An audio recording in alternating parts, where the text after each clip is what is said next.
Hello everybody, this is Bird Brain, and here we are nerdy for the birdies. The Philadelphia Eagles win their wildcard matchup against the Green Bay Packers 22-10.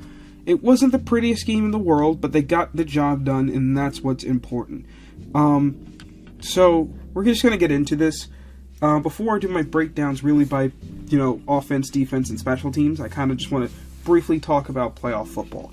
Playoff football, style points aren't as important, because the fact of the matter is right now you're on a road of surviving and trying to get to the Super Bowl. That is the most important thing. As Jalen Hurts says, winning is the only thing that matters. At this point forward, right, I've seen teams put up, 300 plus yards, multiple touchdown passes, and lose playoff games. I've seen teams barely put up 100 yards and they win playoff games. The fact of the matter is you need to win playoff games, right? And people wouldn't complain about it. Remember the Titans in 2020 or 2019 into 2020, the first couple of games they played in the playoffs against the Patriots and Ravens, Tannehill was not throwing for a lot of yards. I remember the Niners in the NFC Championship against the Packers a couple of years ago. Jimmy Garoppolo only threw 8 times for 75 yards. They won very handily. Playoff games are just different, and it's about winning more than it is about style points. And when you get caught up in the style points, you get kind of frustrated. And that can lead to some problems. So, let's break down this game. Starting with the offense. And a lot of what I just said was more to preface my feelings on the offense. And it was not the best day at the office for them. Jalen looked sharp at times, other points looked rusty. The offense just didn't quite look in sync at times. It wasn't working out perfectly. It started off really well, then the middle and the second and third quarter for a large chunk was just not very good. And then at the end they got it together and they did enough to win out. And that's what matters. Obviously welcome back Jalen, welcome back everyone. The offense, it wasn't perfect. The passing game wasn't perfect. I mean, Jalen starts out 6 for 6 for 39 yards and a touchdown. You're thinking, oh, we're going to cruise through this game. This is going to be over pretty quick. And then it goes from 6 to 6 for 39 yards to like 6 of 13 for 39 yards. And finally, in the middle of the third quarter, Jalen finally hits his 7th completion. And then afterwards, it kind of felt like he started to get into a bit of a rhythm. I thought some of the scheming for the offense felt very boring, to say the least. It just felt very safe, and the Packers kind of kept jumping on it. I mean, I think there were times Jalen was just holding the ball and not seeing the field well. I also think there were times that the Packers had incredible coverage. There was a play that Jalen took a sack on, and we get kind of the all-22 view, and we can kind of see no one's open. Now, should Jalen just throw it away? Yeah, not take the sack, but again, no one's open, so that's frustrating. The run game did look good with Saquon at times. It just wasn't this wasn't like one of those games where he just pops off a big run and, everything's good. This was very much like a grinded out kind of run game where he didn't really pop off at any point until the very, very end, and even then he slid. So, but there are positives for this offense. I thought Dallas Goedert stepped up nicely, had a really great touchdown towards the end of the game to break the game open for the Eagles. And how about Jahan Dotson? He got his first touchdown. A lot of Eagles got their first this season in this game, so it's nice to see guys who are holding out for a little bit. But good to see Dotson get in the end zone, get involved. I thought Jalen, while it wasn't perfect, I thought at times he looked really good in command. And I did like the play design for the shot play off the tush push, because we've seen, the fakes where Jalen pitches it out to a running back and they run, or hands it off and they run it around the corner. We've seen the fake last year where Jalen pitches it to Gainwell and he throws to Devontae. And we saw this teased against Tampa last year in the regular season where Jalen kind of comes out of the tush push and throws. It didn't work. He kind of tripped and it ended up being a sack. This time he comes out of it and he just barely missed AJ, because AJ would have had a huge gain. But I like the concept. It's a shame that it's kind of a shame that it's out there, but the idea is now teams got to worry about that. You got to worry about the push, you got to worry about runs, you got to worry about passes. Like, the play just keeps evolving. Speaking of AJ, you'd love to see him get the ball more. Devontae the ball more, especially without, a team's best corner in the game. But, things happen. Situationally, the Packers, you got to give them credit too. Their defense played their butt off for as long as they could. But yeah, not the best day at the office for the offense. They got to get better. They have to get better.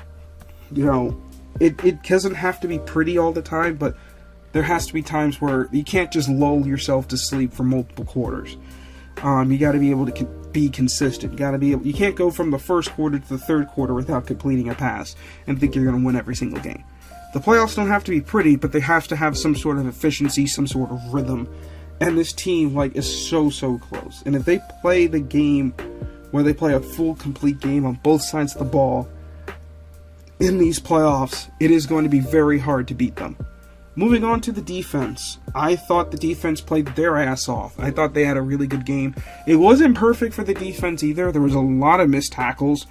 I attribute some of that to just, the offense not sustaining drives and the defense being tired. But still way too many missed tackles, especially towards the end. But the defense was physical. They were hitting. By the end of the game, the Packers are missing their top receivers. Josh Jacobs is injured.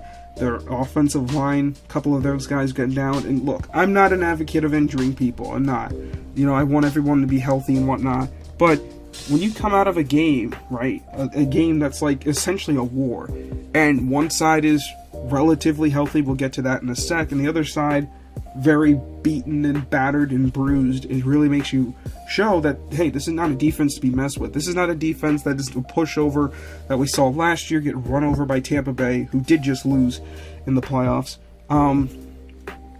This is a very different defense.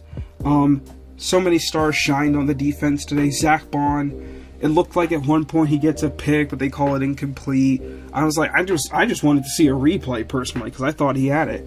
And very next play, Zach Bond gets the pick, and it was a very clear one. Darius Slay, or Big Play Slay, has a play where he's running stride for stride with Dontavian Wicks, makes a great play on the ball, gets the pick, helps the offense out. And Quinyon Mitchell, in his first career playoff game, finally gets his first career pick. It comes at the very end of the game to kind of clinch it for the Eagles. Very good job there by him. Nolan Smith had a really good game, and I'll talk about him more later. Overall, though, strong performance by the defense. There is a lot of concern, obviously, for Nakobe Dean. It seems like a serious knee injury. We may not see him for a while, so that's something to think about. But yeah, overall, strong performance by the defense, but it wasn't perfect. And really, my last note is just a couple things on special teams. Love seeing the special teams unit come out strong, get a big hit, force a fumble. I know there's some controversy about it because, it was helmet to helmet, so yeah, they should have called that. I'm not going to pretend it wasn't. And whether or not Keyshawn Nixon did recover it or not.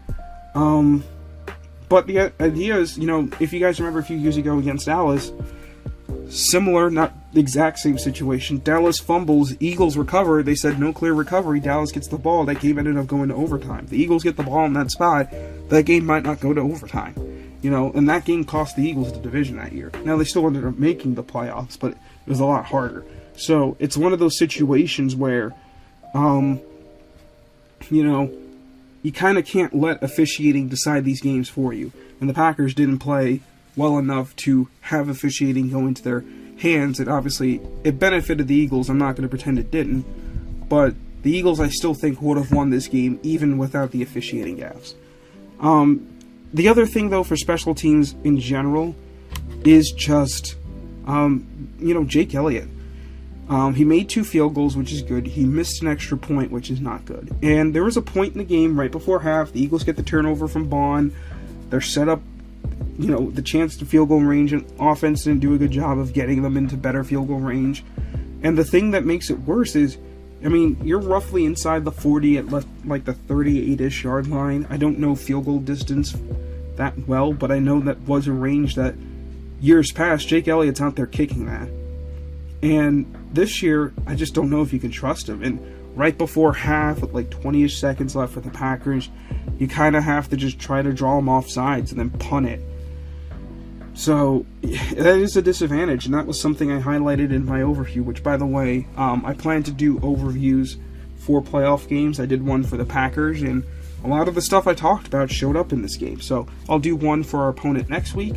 But yeah, so special teams overall was solid. So really, just to give an overview, it was a good, not great performance. If anybody has any playoff anxieties or anything like that, hopefully it's shaking off now. We need to bounce back and get ready for our next opponent, which, as of right now, it'll either be the Rams or the Vikings, depending on who wins that Monday Night Football game. We'll see. The game will be at the Link, of course, and then after that, the Eagles will, if they win that game, of course, the Eagles will then play the winner of the Commanders versus the Lions, so that'll be very interesting. So for player of the game, our first postseason player of the game, it is going to go to Nolan Smith.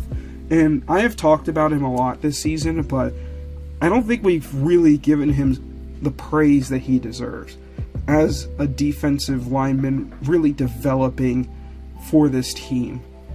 We saw him last season, and it was a massive concern. We were just wondering, just as a first-round pick, can this guy become what we thought he could be? And he's become a lot more than I expected him to be. I mean, he's arguably the best pass rusher right now. And given the situation that, Bryce Huff is, underperforming, and Brandon Graham's currently hurt, if Nolan Smith wasn't doing what he's doing right now, this team would really be in trouble at the pass rush. So, a lot of credit to Nolan Smith, the way he has played this season, and having 2 sacks in the playoff games. In the playoff game, he had a couple tackles for loss. He's really just developed so much so quickly. Anyways, I'm going to get off here. This is Bird Brain. Hope you guys enjoyed being nerdy for the birdies. Fly Eagles fly. See you around.